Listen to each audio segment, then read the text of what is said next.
సంస్కృతిని ఈ యొక్క సంఘటన ప్రతిబింబిస్తున్నది.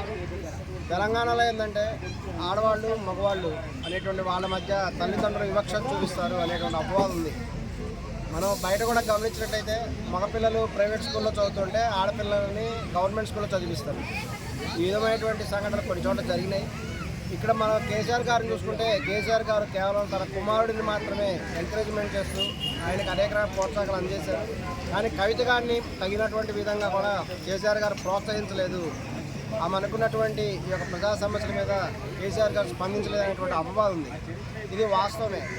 వాస్తవానికి కవిత గారు ఎప్పటి నుంచో కూడా ఈ యొక్క తెలంగాణ ఉద్యమ పోరాటం నుంచి కూడా ఉన్నారు. కేసీఆర్ గారి తర్వాత తాను వారసురాలు అవుతాను అనేటువంటి భావన మొదటి నుంచి ఉంది. కానీ ఈ యొక్క కేటీఆర్ గారు అబ్రాడ్లో ఉండి ఉద్యోగం చేసుకుంటున్న ఆయన తీసుకొచ్చేసి మళ్ళీ రాజకీయాల్లో ప్రవేశపెట్టి ఆయనకి ఎటువంటి రాజకీయ అనుభవం లేదు. కవిత గారికి ఎక్స్పీరియన్స్ ఉంది, ఉద్యమ పోరాటం చేసింది. కేసీఆర్ గారు వారసురాలుగా కవిత గారు ఉంటారనుకుంటే ఒక రాణి రుద్రమదేవిని ఆదర్శంగా తీసుకున్నటువంటి కవిత గారు తాను తప్పనిసరిగా తెలంగాణ పరిపాలించాలనేటువంటి కోరిక మొదటి నుంచి ఉన్నారు. ఆ సందర్భంలో కూడా కేసీఆర్ గారు చెప్పారు, ఎప్పుడైతే తెలంగాణ వస్తుందో ఈ యొక్క టీఆర్ఎస్ పార్టీని కాంగ్రెస్లో కలిపేస్తారు, తద్వారా మనం పరిపాలన చేద్దామని ప్రతిపాదించడం జరిగింది. ఆ సమయంలో కవిత గారికి సోనియా గాంధీ మరియు ప్రియాంక గాంధీ వీళ్ళందరి మధ్య గుడ్ రిలేషన్ అనేటువంటిది కూడా ఏర్పడింది. కవిత గారు కూడా మొదటి నుంచి కూడా కాంగ్రెస్ పార్టీలో చేరాలి అనే ఉద్దేశంతో కూడా ఉన్నారు. కానీ తెలంగాణ వచ్చిన తర్వాత కేసీఆర్ గారు మాట తప్పారు. ఆయన తన పార్టీని ఈ యొక్క కాంగ్రెస్ పార్టీలో కల్పించలేదు. వాస్తవానికి సోనియా గాంధీ ఇచ్చారు తెలంగాణ, ఇదని వాస్తవం. ఈ విధంగా కవిత గారికి కూడా సోనియా గాంధీ గారి మీద కాంగ్రెస్ పార్టీ మీద మొదటి నుంచి కూడా అభిమానం ఉంది. కానీ తదుపరి వచ్చినటువంటి అధికారంలో ఉన్నప్పుడు లేని కొత్త పార్టీ అంశం ఇప్పుడు అధికారం పోయిన తర్వాత ఆపోజిషన్లోకి వచ్చిన తర్వాతనే గుర్తొచ్చిందా కవితకి? అవునండి, ఎందుకంటే ఆమె రీసెంట్గా అరెస్ట్ కూడా అయింది. ఆమె ఖచ్చితంగా బీజేపీ గవర్నమెంటే తను అరెస్ట్ చేయించింది అనేటువంటి భావన కూడా ఆమెలో ఉంది.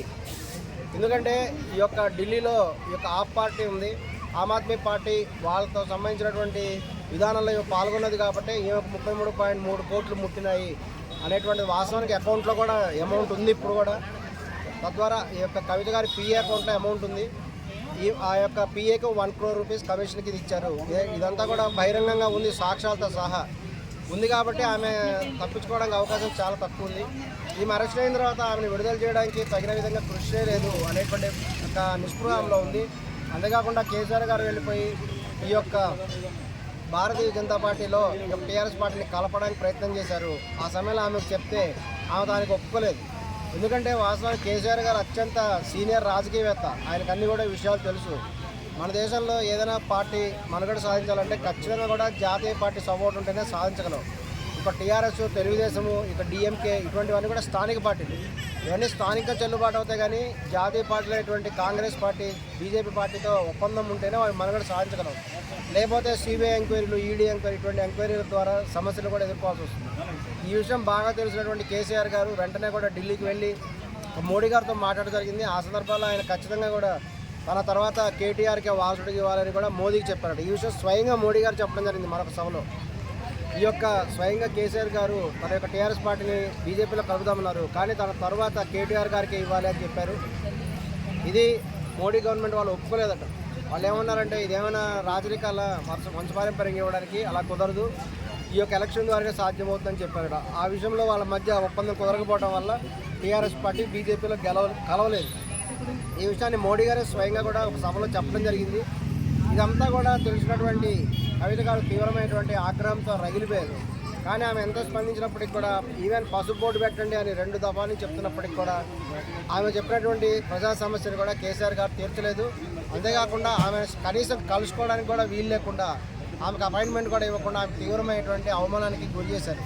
ఇప్పుడేంటంటే తర్వాత కేటీఆర్ గారు ఆయన మీద నోటీసులు వచ్చినాయి. కేటీఆర్ గారు అరెస్ట్ అయ్యేటువంటి సందర్భాల్లో వచ్చినప్పుడు వాళ్ళు కూడా అనేక రకాల ఒప్పందం మాట్లాడుకోవడం ద్వారా కేటీఆర్ గారు అరెస్ట్ కాకుండా కాపాడారు.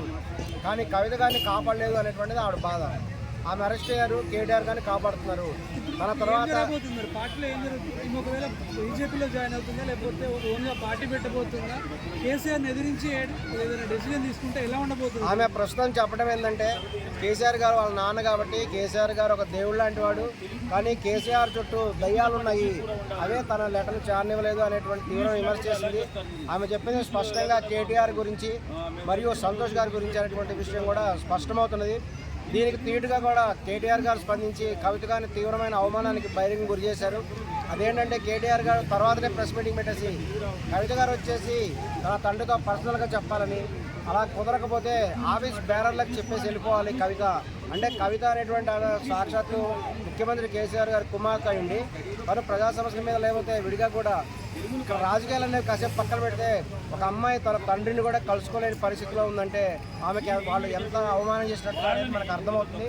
కేవలం పార్టీ ఆఫీస్ దగ్గరికి వచ్చి ఆఫీస్ బేరర్లతో చెప్పేసి వెళ్ళిపో అంటే అంత తక్కువ స్థాయిలో ఉందా కవిత అని ఆమెను ఇన్సల్ట్ చేయడం జరిగింది. ఇది కవిత గారికి నిజంగా బాధించేటువంటి విషయం. అంతేకాకుండా ఈ మధ్య జరిగేటువంటి సభలో కూడా అన్ని చోట్ల కేటీఆర్ గారి బొమ్మలు, కేసీఆర్ గారి బొమ్మలు పెట్టారు, కానీ కవిత గారిని తగినటువంటి విధంగా కూడా చేయలేదు. ఈ విధంగా తీవ్రంగా కూడా అవమానం చేశారు.